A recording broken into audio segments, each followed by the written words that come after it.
Hello भाई लोगों जैसलमेर में घूम लिया हूँ। आप मेरे वीडियो देख भी रहे होंगे रेगुलर।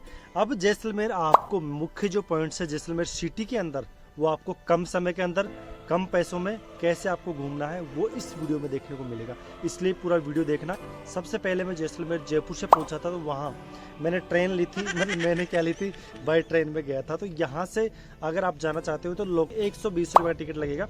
जयपुर गांधीनगर या जयपुर जंक्शन से आपको बैठना पड़ेगा। सुबह 9 बजे की समथिंग ट्रेन है, आपको वो शाम को उतार देगी। वैसे और भी कई सारी ट्रेन है। ट्रेन से जैसे आप उतरोगे ना, तो आपको वहाँ पास में ऑटो रिक्शा वाले काफ़ी लोग आ जाएंगे, तो उनमें से किसी एक को सिलेक्ट कर लेना और उनको ये कह देना कि हमें सिर्फ 5-6 पॉइंट उसमें देखने हैं, वो पॉइंट दिखा दो और उसके बाद में जो आपका चार्ज है ना वो बता देना।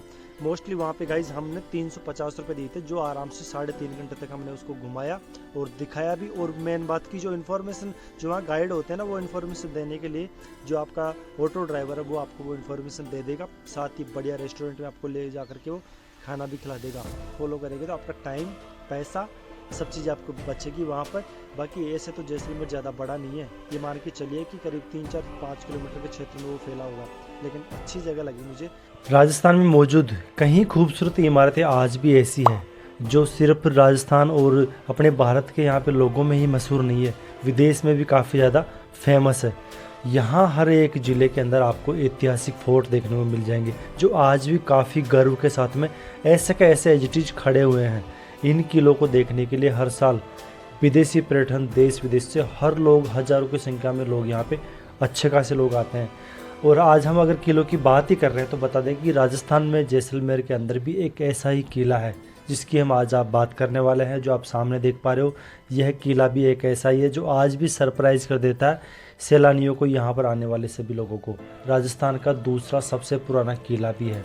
वैसे जैसलमेर का जो किला है, इसका निर्माण 1156 ईस्वी में बाठी राजपूत जो था यहाँ का जैसल राजा, राजपूत राजा रावल जैसल के द्वारा किया गया था। वैसे इस किले को अलाउद्दीन खिलजी ने भी यहाँ घेराबंदी कर लिया था 1294 के अंदर, और 8 से 9 साल तक इसको अलाउद्दीन खिलजी है उनके ही अंदर घेराबंदी का सामना करना पड़ा था। 1551 में जब दूसरा फिर लूणाकसर के शासन के दौरान किले पर फिर से हमला किया गया और एक अमीर अली द्वारा हमला किया गया था। अब जैसलमेर में जो किला है, इसकी खूबसूरती तो आपको पता भी है, काफ़ी ज़्यादा खूबसूरत है। जैसलमेर का किला यूनेस्को की विश्व धरोहर स्थल भी है। पूरा किला पीले बलुआ पत्थर से बना हुआ है, जो काफ़ी ज़्यादा खूबसूरती आपको देखने में लगेगा। लोग विशेष रूप से यहाँ पे सूर्यास्त के समय आते हैं, और सूर्यास्त के समय जब किरणें ढल जाती है तो पूरी जो सूरज की जो रोशनी है वो पड़ती है किले के ऊपर, तो ये मानो कि 4 चांद इसके ऊपर लग जाते हैं। सूरज की किरणें इसके ऊपर पड़ती है तो पूरा जो किरणों की वजह से ये गोल्ड कलर यानी सोने का जैसा ये हो जाता है। इसकी वजह से इसका नाम है स्वर्ण किला या फिर सोनारगढ़ का किला भी इसको कहते हैं। अगर आप आते हो यहाँ पर तो अक्टूबर से लेकर के मार्च के महीने में या इस जगह पे आना, अदरवाइज़ यहाँ पे गर्मी बहुत ज़्यादा है। रात के समय में तो वैसे ठंड हो जाती है यहाँ पे, पर ठंड के हिसाब से आप जैसे आते हो तो गर्मी में आप इतना टहल नहीं पाओगे। और अगर बात करूँ दूरी की, तो जैसलमेर से दिल्ली की जो दूरी है 921 किलोमीटर है, जयपुर से 620 किलोमीटर समथिंग है, और यहीं मुंबई से 1170 किलोमीटर दूर है। दोस्तों बता दूं कि इस किले की कई सारी जो छत है वो आज भी ऊपर जो बनी हुई है वो लकड़ी की है। अब इसके बाद में चलते हैं हम सालिम सिंह की हवेली को देखने के लिए। अब सालिम सिंह कौन है मैं बता दूं आपको।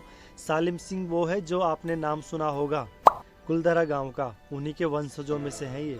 सालिम सिंह की हवेली का निर्माण 19वीं शताब्दी में करवाया गया था सालिम सिंह के द्वारा ही, जो उस समय के जैसलमेर के प्रधानमंत्री थे। ऐसा कहा जाता है कि सालिम सिंह बहुत धनवान व्यक्ति थे, और वो उन्होंने जो संरचना बनाई है, निर्माण कर रही है इनकी जो हवेली की, वो उसमें कोई कसर नहीं छोड़ी। इनके 2 भाई है सालिम सिंह, उन्होंने ही खुद ने प्रसिद्ध वास्तुकार थे जिन्होंने इस हवेली का आकार एक जहाज के रूप में इसको दिया गया है, जो आगे से आप देखोगे कि घुमावदार है, एक अलग ही अनोखा इसको रूप देता है। तो आप जैसे जाते हो ना इस जगह के ऊपर, तो यहाँ पे 20 रुपये तो अपने इंडियंस के लिए, और 200 रुपये जो बाहर के लोग आते हैं, 50 रुपये आपको इसमें एंट्री। वैसे अगर मोबाइल वगैरह लेकर के जाते हो तो उसका चार्ज, बाकी अंदर देखने लायक ऐसा कुछ खास नहीं है इसमें। आपको पता है दोस्तों, पटवो की जो हवेली है जैसलमेर की, उसकी जो नक्काशी की हुई है ना, वो पूरे विश्व में फेमस है। अब आपको गर्व होना चाहिए कि हमारे राजस्थान जैसलमेर के अंदर एक ऐसी हवेली है जो आज की नहीं, कई सालों पुरानी हवेलियां हैं, सैकड़ों साल उनको बने हुए हो चुके हैं, आज भी वो ऐसी कैसी अवस्थाओं में है। और उनको देखोगे ना तो वास्तव में काफ़ी शानदार उनमें कलाकृतियाँ, काफ़ी गजब तरीके का उनमें काम किया हुआ है। राजस्थान की एक ऐसी हवेली जिसकी डिज़ाइन करने में करीब 30 साल लगे हैं, जी हाँ दोस्तों, सिर्फ डिज़ाइन करने में यानी कागज़ के ऊपर उसकी डिज़ाइन को बनाने में 30 साल का वक्त लग गया है, और फिर उसको बनाने में वापस से पूरे 35 साल लग गए हैं। तो करीब 60 और 65 साल के बीच में पूरी हवेली को बनने में समय लग गया है। जी हाँ दोस्तों, आज हम बात कर रहे हैं राजस्थान के जैसलमेर में एक ऐसी हवेली है, पटवों की हवेली, जो अद्भुत संरचना के मामले में आज भी काफ़ी बेहतरीन मानी जाती है। जैसलमेर में यह मौजूद ऐतिहासिक हवेली सबसे ज़्यादा पुरानी संरचनाओं में से एक है। हम आपको बता दें कि पटवों की जो हवेली है, उनका जो एक समूह है, 5 हवेलियों का समूह है, उसी को कहा जाता है पटवों की हवेली। इसका निर्माण यहाँ के एक अमीर व्यापारी थे, पटवा जिसको बोलते हैं। आज भी हमारे गांव में हमने देखा भी है, हमारे खुद के गांव में भी है पटवा, जो पहले के समय में सोना चांदी या कुछ और अन्य चीज़ों में छोटे मोटे काम करते थे। लेकिन उनमें से आज ये जो जैसलमेर का पटवा था, ये बहुत करोड़पति मान सकता हूँ मैं तो। जो जैसलमेर का जो राजा था, उससे भी ज़्यादा ये पैसे वाला था, और उससे भी शानदार हवेली इसने बनाई। अपने पूरे जीवन काल को इसमें लगा दिया, इस हवेली में बनाने में। इस व्यापारी के 5 बेटे थे, और 5 बेटों के लिए 5 अलग अलग हवेलियाँ इसने तैयार करवाई थी, जिनकी डिज़ाइन सबकी अलग अलग है, अंदर से भी काफ़ी कुछ अलग है, और बनने में करीब 60 साल का समय इसमें लग गया है। स्थानीय जो लोग हैं उनके अनुसार ये कह सकते हैं कि यहाँ के जो पटवा सोने और चांदी के साथ साथ अफीम की तस्करी करके भी उन्होंने बहुत सारा पैसा कमाया है। ये स्थानीय लोगों की मान्यता है, और गूगल पे भी कई लोगों ने यहाँ पे ऐसा कह भी रखा है, लिख भी रखा है। उस पर जो पैसे आए थे, उनसे जो इनकम हुई थी, यानी जो तस्करी या गलत कार्य करके या किसी और तरह से पैसे जो कमाए, उसके बाद में इन हवेलियों का निर्माण करवाया है। वैसे देखा जाए दोस्तों, तो ये जो हवेलियाँ है वास्तुकला के साथ ही काफ़ी ज़्यादा फेमस भी है, और वास्तुकला के अनुसार ये काफ़ी ज़्यादा अद्भुत है। सबसे खास बात यह है कि इसकी जो दीवार है, इनके ऊपर दर्पण का वर्क किया गया, यानी कांच की चीज़ें इनके ऊपर लगाई गई है। जो दीवार के ऊपर जो उत्कृष्ट चित्र इन्होंने बनाए गए हैं, जो बेहतरीन नक्काशी के साथ में आज भी मौजूद है। 60 से अधिक बालकनियाँ और खंबे पे अलग अलग चित्र इन पे मौजूद किए गए हैं। अब ये चीज़ें आप देखोगे कितनी शानदार और कितनी गजब तरीके की चीज़ें होगी उस वक्त भी। इस हवेली में लगभग आज भी हर दरवाजे को बारीक से डिज़ाइन की हुई है, हर दरवाजे को बिल्कुल बारीकी से डिज़ाइन की हुई है। वैसे अगर आप आना चाहते हो इस पटवा की हवेली में घूमने के लिए, तो सुबह 9 बजे से लेकर के शाम को 6 बजे तक ये ओपन रहती है। भारतीय लोगों के लिए 150 रुपये इसमें आपको देने होंगे, विदेशी लोगों के लिए 300 रुपये देने होंगे, और अलग से चार्ज होगा इसमें आपको, फ़ोन वगैरह आप इसमें लेकर के जाते हो तो उसके अलावा। बाकी दोस्तों, जो ये गली टाइप की है ना आगे तक, यही यहाँ की मेन चीज़ है। इसके अलावा जो 5 चीज़ें हैं ना, आपकी जो ये देखो ये इमारत है ना, ये तो अभी की बनी हुई है। ये जो गली है ना, ये पटवा की हवेली यही है। और दोस्तों, ये वर्ल्ड में फेमस है, और मुझे लगता है कि इसको शायद गिनीज ऑफ वर्ल्ड रिकॉर्ड में इसका नाम दर्ज किया गया है, क्योंकि इसके ऊपर जो नक्काशी की हुई है ना, बिल्कुल बारीक बारीक, वो वास्तव में ही देखने लायक है। जैसलमेर का दुर्ग जो आप देखोगे तो अंदर से आप उसमें घूम सकते हो, लेकिन इस हवेली को ज़रूर देखने जाना।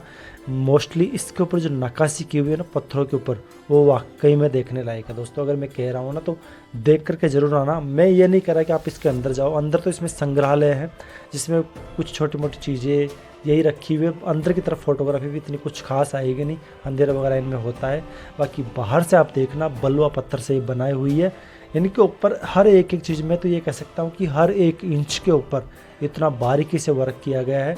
इनके हर खंभे के ऊपर, हर किवाड़ पे, हर गेट पे, हर दरवाजे के ऊपर, हर खिड़की के ऊपर, यानी हर जो हिस्सा है ना महल का, जो हवेली का, उसके ऊपर बिल्कुल बारीकी से काम किया गया है। और इसी चीज़ का मैं फ़ैन हो चुका हूँ, और इसी चीज़ के आप भी फ़ैन हो जाओगे। पूरी दुनिया इस हवेलियों को देखने के लिए सिर्फ यही जाती है कि इस हवेलियों में कितनी बारीकी से इन्होंने काम किया हुआ। जो खिड़कियां हैं, जालियां हैं, वो भी पूरे पत्थर की जो होती है पट्टी, उसके ऊपर बिल्कुल बारीकी से काम किया गया है। तभी तो दोस्तों इसको बनाने में 60 साल का समय लग गया है। अब 60 साल का समय अगर लगा है ना चीज़ में, तो ये मानिए कि वास्तव में ये बहुत ही गजब तरीके की है। जैसलमेर में 5-6 जगह ही है जो मैं आपको इसमें दिखा पा रहा हूँ। पटवा की हवेली है जिसको आप ज़रूर देख करके आना है। और जो मोस्टली देखो आगे जो गेट वगैरह है ना, इनके ऊपर भी कितना शानदार तरीके का वर्क इस पर किया हुआ, कितना डिटेल से इन पर वर्क किया गया है। इनके खंभे लो, इस साइड में देखो ये जालियाँ लगी हुई है ना, इन पर भी काफ़ी ज़्यादा बारीकी से इस पर वर्क किया गया है। और अंदर की तरफ पूरे 5 भाइयों की ये हवेलियाँ थी, पटवा की हवेलियाँ, जो आप बाहर से ही देख करके फ़ोटोग्राफी करके आ सकते हो। अंदर नॉर्मली इसमें कुछ नहीं है, बाकी बाहर आप खूब घूमो फिरो। वैसे अब जो नई की हवेलियाँ बनी है ना, वो इनको टक्कर देने के लिए आज भी यहाँ पर नहीं है, यानी आज भी वो इनको टक्कर नहीं देती। उस वक्त की चीज़ें देखो कितनी गजब तरीके की कलाकृतियाँ इनमें बनी हुई है। छोटे छोटे इसमें झरोके हैं, छोटी छोटी इनमें खिड़कियाँ हैं, और उनके आधार पर आज भी ऐसे कैसे बिल्कुल बरकरार है। और कोई भी इनमें ऐसी प्रॉपर, मेन बात क्या है कि प्रॉपर तरीके से इनमें समय समय पर इनकी देखभाल होती है, तब जा कर के आज भी ऐसे कैसे ये बिल्कुल एज इट इज इनकी अवस्था में ये मौजूद है, खड़ी है। अब दिखाता हूँ मैं आपको महाराजा पैलेस, जो कि काफ़ी शानदार लोकेशन है। यह है आपके सामने जैसलमेर के राजा का पैलेस, यानी महाराजा पैलेस, जिसमें वो खुद और उनके परिवार वाले लोग यहाँ पे रहते थे। इस महल का निर्माण आज से करीब कई वर्षों पहले हुआ था। दोस्तों मैं यहाँ पर 9 बजे पहुँचा था और मुझे लगा था कि इसके अंदर काफ़ी कुछ अच्छी चीज़ें होगी, लेकिन मैं बता दूँ कि इस महल का आधा पार्ट के अंदर एक होटल को रेंट के ऊपर दे रखा है, और आधे पार्ट के अंदर इसके जो फैमिली वाले हैं आज भी वो यहीं पे रहते हैं। चैतन्य सिंह भाटी यहाँ के राजा है, इस वक्त जैसलमेर के राजा वो है। और बाकी कुछ पार्ट है जिसके अंदर संग्रहालय यानी म्यूजियम खोल रखा है, जिसके यहाँ पे एंट्री चार्ज करीब 150 रुपये। बाकी उसमें कोई मतलब नहीं था यहाँ पे अंदर जाने का। जैसा कि आपको पता है, मैंने उम्मेद भवन था जैसलमेर जोधपुर का, उसका वीडियो बनाया था, तो उसमें अंदर गया था तो उसमें भी कोई साइंस नहीं निकला था। उसी तरह इसमें भी मैं जाना उचित नहीं समझा। बाकी देखो यहाँ पर जो नक्काशी की हुई है ना, जैसे पटवा की हवेली है उसके जैसा ही इसको इस तरह से काफ़ी शानदार तरीके से बनाया हुआ है। नहीं, एक छोटा सा इसमें वैसे मंदिर भी स्थापित कर रखा है, लेकिन इसके अंदर जो नक्काशी है ना वो भी काफ़ी अद्भुत है और देखने लायक। जो कलाकृतियाँ है ना वो वाकई में देखने लायक है। मैं खुद यहाँ पे गया था तो मैंने कुछ टाइम यहाँ पे बिताया। 9 बजे समथिंग पहुँच गया था, और 9 बजे से शाम को 6 बजे तक ये ओपन रहता है। आप अगर मोबाइल तो खैर फ्री होगा, लेकिन आप इसमें कैमरा लेकर के जाते हो तो उसका कुछ चार्ज आपको यहाँ पे देना होता है। बाकी एक होटल के जैसा इसको बनाया गया है, तो कोई ख़ास इतना नहीं है। बाहर से ही काफ़ी ज़्यादा सुंदर है, अंदर जाओगे तो आप इसमें सिर्फ पैसे ही आपके लगेंगे, समय ही आपका ख़राब होगा और कोई सेंस नहीं है। बाहर से आप देखो फोटोग्राफी करके, फिर आप आराम से आ जाओ। अब आप लोग थक गए होंगे, हार गए होंगे, तो क्यों ना मैं आपको सीधा ही नाव के अंदर तैरा दूँ। और नाव तो आपको भी चलानी पड़ेगी उसमें, या फिर आप जैसे ड्राइवर भी उसमें ले सकते हो। 250 या 300 रुपये समथिंग उसका चार्ज रहता है। जैसलमेर में है झील, वहाँ पर भी आप एंजॉय कर सकते हो। रात के समय में इस झील के ऊपर यहाँ पर आजकल फाउंटेन चलते हैं, यानी कि म्यूजिकल फाउंटेन जो होते हैं, जैसे अपने जयपुर में जवाहर सर्कल में आपने देखा हो, ऐसे ही मनोरम दृश्य वहाँ पर रात में दिखाए जाते हैं। तो अगर आप रात में रुकना चाहते हो तो वो चीज़ वहाँ पे देख सकते हो। जैसलमेर की गडीसर झील का निर्माण तत्कालीन शासक राजा राव जैसल ने लगभग 12वीं-13वीं ईस्वी में जलाशय के रूप में इसका निर्माण करवाया गया। भूमि की एक विशिष्ट ढाल के कारण यह झील स्वचालित रूप से बहती रहती है, वरना आप देखते होंगे कि झील होती है वो एक जगह ही पानी को रोके हुए रहती है, यानी एक खड्डे के टाइप में। और लेकिन इसका जो निर्माण कुछ इस तरह से किया गया था कि इसका पानी निरंतर बहता रहता है। गडीसर झील राजस्थान के जैसलमेर शहर के 12वीं इलाकों में स्थित है, जहाँ रेगिस्तान के अंदर बिल्कुल सूखा रहता है, और उस जगह के यहाँ पर लोगों की ज़रूरत को पूरा करने के लिए, पानी की ज़रूरत को पूरा करने के लिए यहाँ के जो राजा थे उसने यहाँ पर बनाया था। पहले के समय में आप देख पा रहे हो कि सिंचाई प्रणाली व अन्य वैज्ञानिक तरीके इतने नहीं थे। जनता की ज़रूरतों को ध्यान में रखते हुए इस झील का निर्माण करवाया गया था। यह जैसलमेर किले के काफ़ी करीब स्थित है। फोटोग्राफी का अगर आप शौक़ रखते हो तो इस झील के अंदर आप जितने भी फोटोग्राफी करोगे काफ़ी शानदार आपको यहाँ पे आने वाली है। साथ ही बता दूं कि इस झील के अंदर यहाँ पर बैठ करके पेड़ों की छाँव में आप यहाँ पर अपना समय व्यतीत कर सकते हो। काफ़ी शांत यह झील आपको लगेगी। साथ ही यहाँ पर हवाएं जो चलेगी ठंडी चलने वाली है, पेड़ की छाया आपको यहाँ पे काफ़ी बढ़िया मिलने वाली है। और यहाँ पर आप देख करके सूर्यास्त के समय और सूर्योदय के समय जो नज़ारा होगा ना झील का, वो वाकई में देखने लायक है। शाम के समय यहाँ पे म्यूजिकल फाउंटेन भी चलता है, जिसको देखने करने का यहाँ पे कोई चार्ज नहीं है। अन्यथा अगर आप इसमें वोटिंग करते हो सिर्फ उसी का चार्ज है। बाकी यहाँ पे कितना भी समय बिताओ वो आपके ऊपर है। आप देखो, यहाँ पे एंजॉय करो, खूब घूमो, और काफ़ी शानदार जगह का इस चीज़ का यहाँ पे आनंद लीजिए। इस तरह से आप है ना वहाँ पे सब चीज़ों को देख करके आराम से घूम सकते हो। जैसलमेर में अगर आप जाते हो तो सबसे बेस्ट इंपॉर्टेंट जो टाइम है वो है सर्दियों का। कोशिश ये भी करना कि आप जैसलमेर जा रहे हो ना तो वहाँ से बस लेना जैसलमेर से, और सुबह 7 बजे समथिंग बस निकलेगी। मैंने वीडियो बना दिया इसके ऊपर ऑलरेडी। तो वहाँ बस से आप जाना तनोट माता के, वो चीज़ ज़रूर देख करके आना। वहाँ की जो आरती है ना करीब 1.25 घंटे तक चलने वाली आरती का जो दृश्य है ना आप ज़रूर देखना। उसके अलावा वहीं से पास से ही आपको लोंगे वाला और जो इंडिया पाक की जो बॉर्डर है वो आपको वहाँ पे देखने को मिलेगी। वो काफ़ी शानदार जगह लगी मुझे तो वहाँ पर भी आप थोड़ा टाइम निकालना, एक दिन में दोनों तीनों जगह आप विजिट कर सकते हो आराम से। उम्मीद है गाइज ये जो वीडियो मैंने आपको दिखाया ना पसंद आए होंगे, और मैंने खुद ने वहाँ पे घूमा, मेरा जो एक्सपीरियंस था वो मैंने आपके साथ में शेयर किया है। कैसा लगा कमेंट ज़रूर करिएगा। ठीक है दोस्तों, मिलता हूँ मैं आपसे किसी और बेहतरीन वीडियो के साथ में। तब तक के लिए नमस्कार, जय हिंद, जय भारत।